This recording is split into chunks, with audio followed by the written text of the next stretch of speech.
Hey guys, Jim here.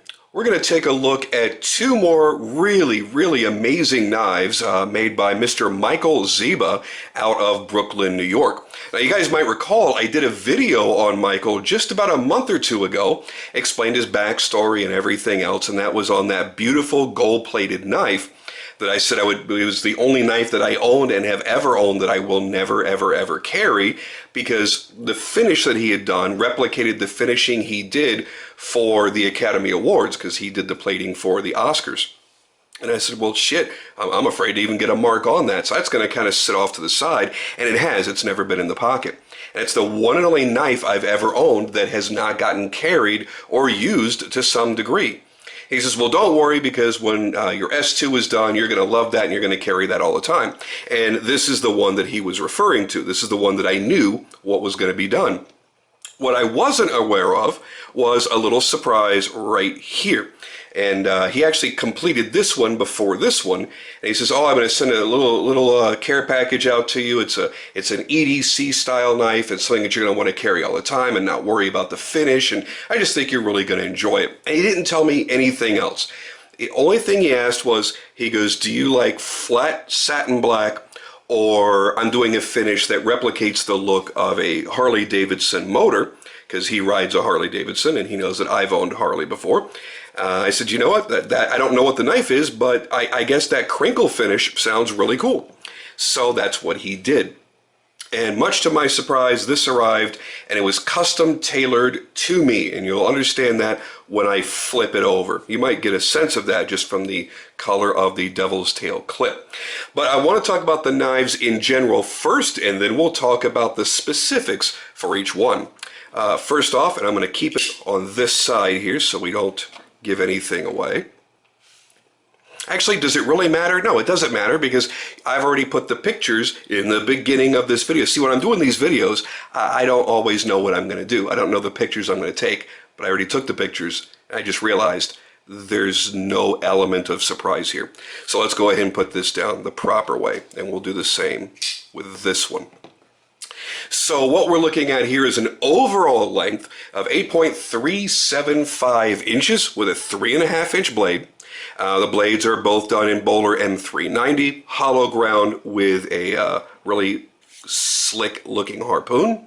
And they weigh about 6 ounces individually. I am blown away with this knife. If you buy a standard S2, which would be just the standard finish on a solid bodied frame lock, it will have this full bolster checkering, but it won't have the inlays. Those start around $550, which is a really awesome price given the fact that you're getting a bearing flipper with Bowler M390 steel, built in the quality level that these knives are built in. I mean, the flipping action is incredible. They're super smooth, the whole thing. But if you're lucky enough to get your hands on an inlaid model, yes, you're going to spend more. When you get into these more exotic finishes, yes, you're going to spend more.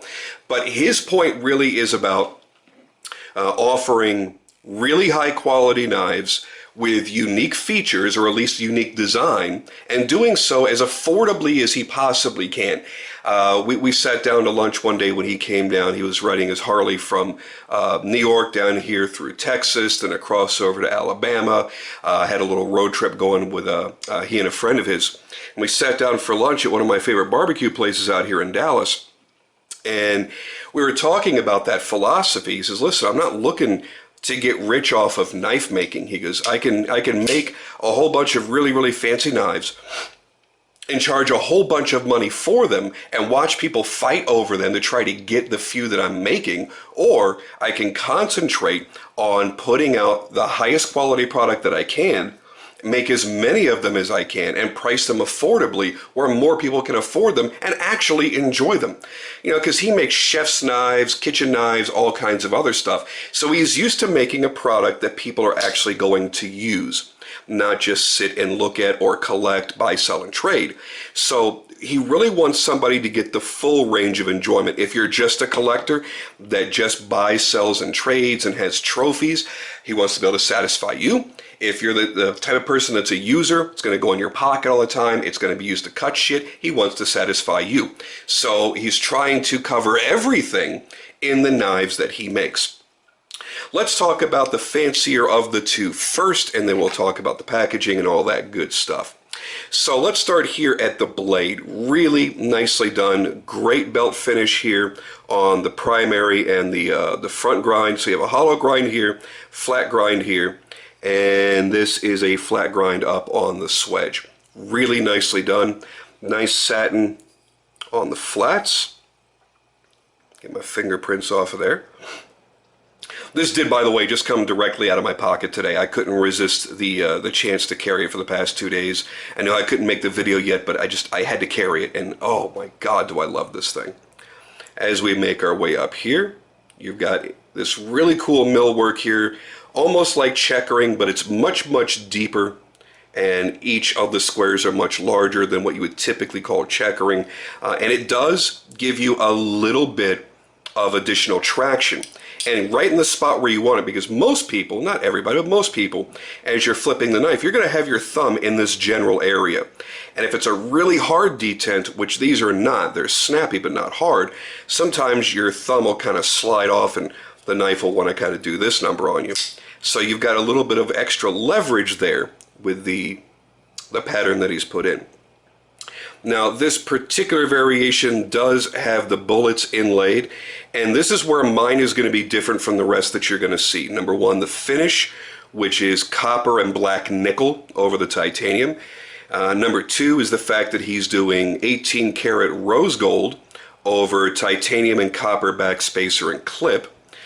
To get that combination with the bullets won't exist anywhere else. This is the only one like that. However, when you buy from Fort Henry Custom Knives, you'll be buying a version called the S2FH, which is Fort Henry, and the exclusive to him is having the inlaid bullets. Again, you're not going to get this combination. You're not going to get real bullets. What you're going to be getting is a casting off of my bullets. These are 9mm Federal HST rounds that he has fired into water, let them mushroomed, and he's inlaid them into the frame.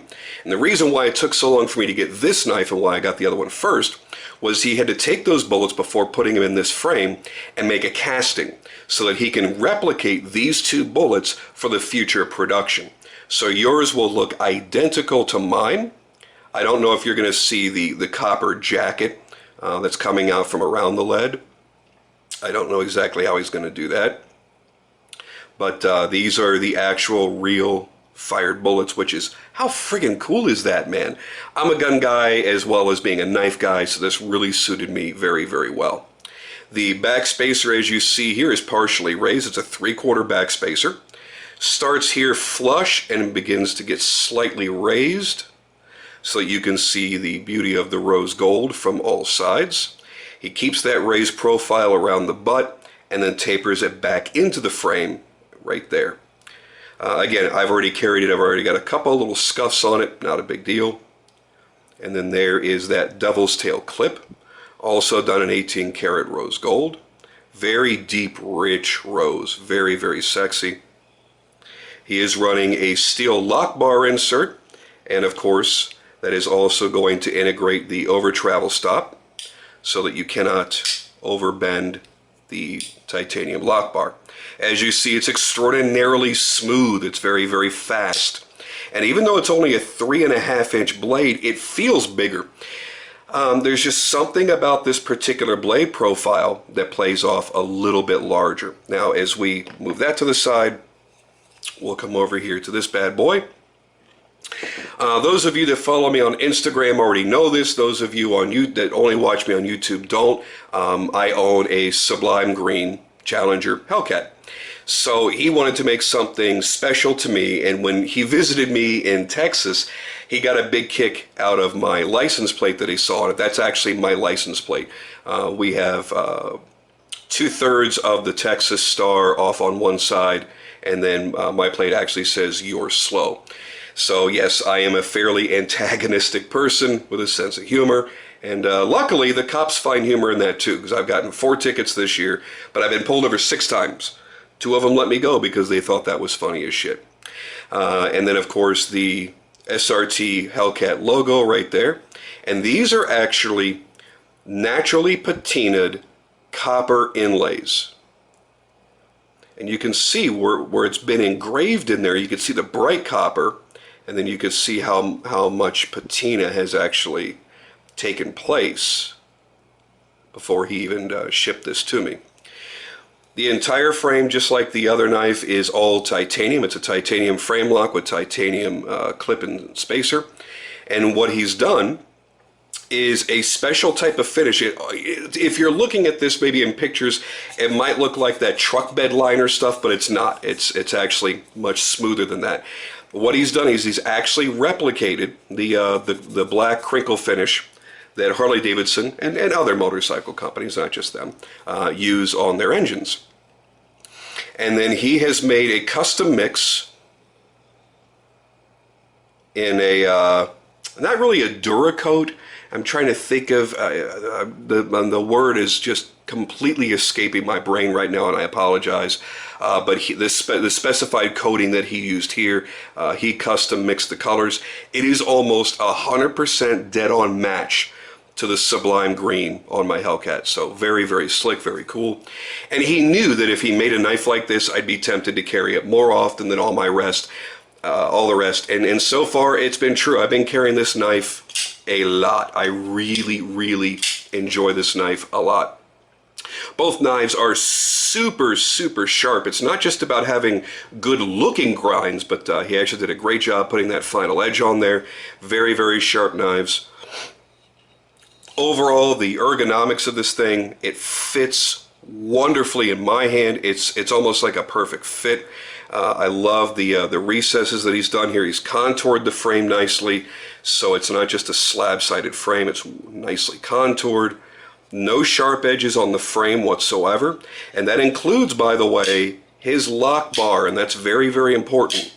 We've discussed this many times where knife makers have left a harsh edge right there. And the more you unlock your knife, the more you tend to tear up your thumb. And with this one, thankfully, nothing to worry about. The jimping that he does on the spine of the blade, very effective. It's not overly sharp if you just kind of run your finger over it, but if you dig your thumb in, it locks in wonderfully. Another nice feature is that he has gone to adding the jimping to the flipper tab. So it's very, very easy to get a purchase on there and make that flipping action happen a little bit more reliably. One of the interesting things about this one, and I'm not sure if the lighting here is going to pick it up, but you've got that black nickel finish, so it's got this deep, deep, deep charcoal gray look. But on any highlighted edges or any raised edges, and you'll see that around the circles for the inlays. You'll see it on the edges right here on the frame. It picks up the copper that's underneath. There, you can see it really well right there. It creates something that's entirely different, and that's one of the things that I really appreciate about what Michael does. Michael has done a lot of work in and around jewelry as well, so what he's doing in some of his knives, his more special customs, is he's applying finishes that typically do not exist in the world of knives, but is brought over or adopted from the world of jewelry. So what you've got is something entirely different than what anybody else really offers. And I think the only knife maker that pops in my mind that blends jewelry and knives as well would be somebody like Derek Monroe. Derek has also made jewelry and works with gemstones and things like that, and he's able to make some of his artsier knives with inlays of gold and gemstones and jewelry-like finishes. So those are really the only two guys that I know of outside of the art world, the art knife world, that really incorporate that jewelry making philosophy into his knife making. What you've got here basically are two exceptional one-off customs. But what I want you to focus on is the actual design of the overall knife. because what you're going to be getting, again, for that base price of $550, and again, they go up depending on what options are on the knife, you're getting what I think is one of the more outstanding knives. You've got a nice, big, chunky frame that gives you great ergonomics. He wasn't concerned with making a super compact 3.5-inch knife. What you're getting is a full-size 3.5-inch knife. And just to show you what I mean by that, well, I really can't reach anything from here, unfortunately, but like my Rockstead, it's very compact, very narrow, it tapers, it's made to be as small as it can be in the pocket. But when you're using it to cut, you kind of wish there was a little bit more leverage on that knife. Well, you get that here. You've got something that can be considered a tactical knife, of course. And you've got something that can be considered an everyday EDC work knife. It's a good all-around design. It's solid, it's a classic shape. It's nothing that's so wild that you look at it and go, well, it's beautiful, but it doesn't really seem to be practical for everyday use. Michael is all about making his shit practical. He wants you to come back and get more. He wants you to like it so much that you need other variations, that you find it to be so useful in your life that you want to have more than one. Let me show you the packaging very quickly as they came. This is the Hellcat knife here. And I believe this is probably what you're going to be receiving for most of the S2s. He had actually made this custom bead for me as well. I took it off here, but there is that custom bead. He is a very, very creative dude, I tell you that. And he's also going to be certifying these because it's not going to be very long before the Chinese knock off his knives like so many other people. So you'll actually be getting a hologram with your knife. My Hellcat knife is hologram number 2, and my bullet knife is actually hologram number 1. So I have the first two holograms that he made. And there's the information that you'd be getting with each of the knives and his card as well. Now you can buy your knife directly through him, but it's just easier to go to the dealers like Blade HQ and to Fort Henry Custom Knives. Blade HQ are going to have the standard ones without inlays, and they might even be getting other ones in the future, and it will be Fort Henry Custom Knives that get this version with the bullets. That is their exclusive as I understand it. Now, this was what my bullet knife came in, and I was immediately blown away because this is a really nice leather pouch. I have a mountain of pouches sitting in a bin for all the knives that I have bought, and this is by far the nicest of all pouches. He has his logo and then his name done in gold foil. He says this is the only one that he's done in gold. The other ones will be in silver, so when you receive yours, it will be done in the silver. Really super. I mean, this is just a really nice zippered case. And then again, very quickly here, there's Michael's signature, and then the hologram. S2FH, again, FH is for Fort Henry because they're the ones getting the bullets. And then his card once again. I'm very fortunate to have become friends with Michael over the past, 7 or 8 months. And I found him to be a very, very, very humble knife maker. And it really goes back to his beginnings in Poland. He's a very humble guy. Now, he's a no-nonsense, no-bullshit kind of guy. And that may come off to some people as being very short or very rude, but realize he's been living in New York for over 10 years as well. He's very straight to the point. He doesn't really like to beat around the bush and create long, drawn-out conversations over something. And again, that's a typical East Coast mentality, so keep that in mind. But as far as the work that he does, he's very humble about who he is and the talent that he has. He knows that he's talented, he knows that he's gifted, but he's not the kind of guy to toot his own horn.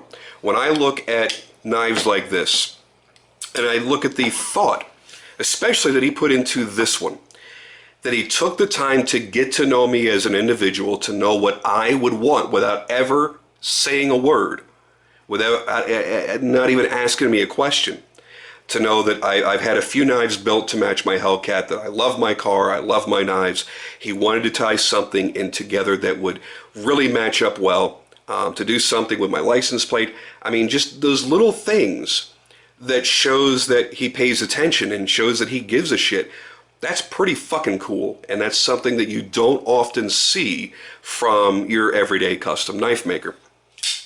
So with all that said and done, I do have to say that regardless of what model you get, if you get inlays or you don't get inlays, if you get a custom finish or you get the standard. By the way, the standard finish that's going to come on these is awesome. He showed me a picture of it and it looks badass. So definitely check out the bullet inlaid versions that'll be at Fort Henry.